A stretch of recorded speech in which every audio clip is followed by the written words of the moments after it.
శతక సాహితీ సరస్వతికి నమస్కారం. నాలవ ఋతు నెల నడిమి దినంబున నొప్పెడు శశికళ నొప్పు మోము మృగరాజ మధ్యము సొగసును గెలిచెడు కడు విలాసము చూపబడెడు నడుము పుల్లారవింద సంపూర్ణాభిరామంబు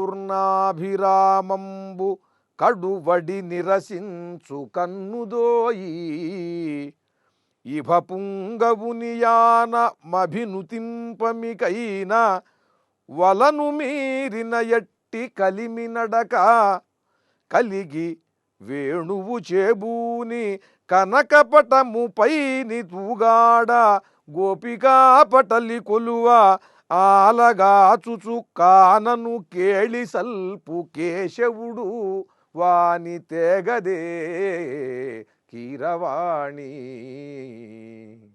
ఓ సఖీ, నాలవ ఋతు నెల నడిమి దినంబున ఒప్పెడు శశికళ నొప్పు మోము.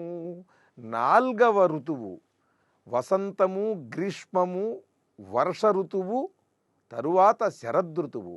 ఈ శరదృతువు వెన్నెలకు ప్రసిద్ధి. శరదృతువులో చంద్రుడు చాలా ప్రకాశవంతంగా ఉంటాడు.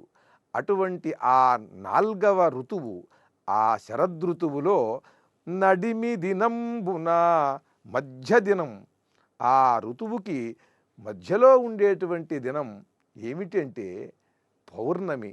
ఆ పూర్ణిమ నాడు ప్రకాశవంతమైనటువంటి చంద్రుని వలె చల్లని కాంతులను వెదజల్లుతూ నవ్వుతూ ఉన్నటువంటి ఆ నగుమోము కలిగినటువంటి ఆ శ్రీకృష్ణుడు మృగరాజ మధ్యము సొగసును గెలిచెడు కడు విలాసము చూపబడెడు నడుము. ఆయన మోము శరదృతువులోని చంద్రుని వలె చల్లని కాంతులు వెదజల్లుతూ ఉంటే నడుము ఎలా ఉందంటే మృగరాజ మధ్యము సొగసును గెలిచెడు కడు విలాసము చూపబడెడి నడుము. సింహము యొక్క నడుము చాలా సన్నగా ఉంటూ బలిష్టముగా ఉంటూ, ఆ సింహమునకు దాని ముఖం, దాని యొక్క బలిష్టమైనటువంటి ఆ బాహువులు ఎంత శోభని కలిగిస్తాయో, ఆ అంతటి శరీరమునకు కూడా ఆ సన్నగా బలిష్టముగా ఉన్నటువంటి నడుము మరింత శోభను తీసుకుని వస్తుంది. అది అమాంతం ఉన్న చోటు నుండి చాలా దూరానికి ఒక్కసారి లంఘించేందుకు గాను ఈ నడుము తోడ్పడుతుంది. ఆ నిర్మాణం అంత సొగసుగా, అంత పటిష్టంగా, బలిష్టంగా ఉంటుంది. అటువంటి ఆ నడుముని మించినటువంటి శోభ కలిగినటువంటిది ఈయన యొక్క నడుము. పుల్లారవింద సంపూర్ణాభిరామంబు కడువడి నిరసించు కన్నుదోయి. సంపూర్ణముగా వికసించినటువంటి తామర పువ్వుల యొక్క కొలను ఎంత మనోహరంగా, రమణీయంగా ఉంటుంది. కొన్ని వేల తామర పువ్వులు విరబూసి ఎంతో సౌందర్యవంతముగా ఉన్నటువంటి ఒకానొక కొలను యొక్క సౌందర్యము కంటే కూడా మించి ఈయన యొక్క కనుదోయి సౌందర్యం ఉంటుంది. అటువంటి పరమ సౌందర్యవంతములైనటువంటి నయనములు కలిగిన ఆ శ్రీకృష్ణుడు ఇభ పుంగవునియానము అభినుతింపమికైన వలలు మీరిన ఎట్టి కలిమి నడక. శ్రీకృష్ణుని యొక్క నడక, ఆ నడక ఎటువంటిదంటే దానిలోనే సిరి ఉన్నదిట.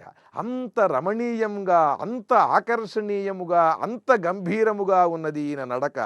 ఐరావతం యొక్క నడక కంటే కూడా ఐరావతం నడకని మించినటువంటి గంభీరమైనటువంటి వలను మీరిన ఎట్టి కలిమి నడక, అంత చక్కని నడక కలిగినటువంటి ఆ శ్రీకృష్ణుడు ఆ చక్కని నడుముతో, ఈ నడకతో, ఆ నగుమోముతో, ఆ అరవింద నేత్రములతో, వేణువుని చేబూని ఆయన కనకపటం అలా వేలాడుతూ ఉంటే ఆ పీతాంబరం కట్టుకున్నటువంటి వాడు ఆయన గోపికాపటలం అంతా కూడా చూస్తూ ఉండగా ఈ వేణువుని ఊదుతూ సమస్త జగత్తుని సమ్మోహనపరుస్తున్నటువంటి ఆ శ్రీకృష్ణుని, ఆ సౌందర్యమూర్తిని నీవు నా దగ్గరకు తీసుకొనిరా, కృష్ణం వందే జగద్గురు.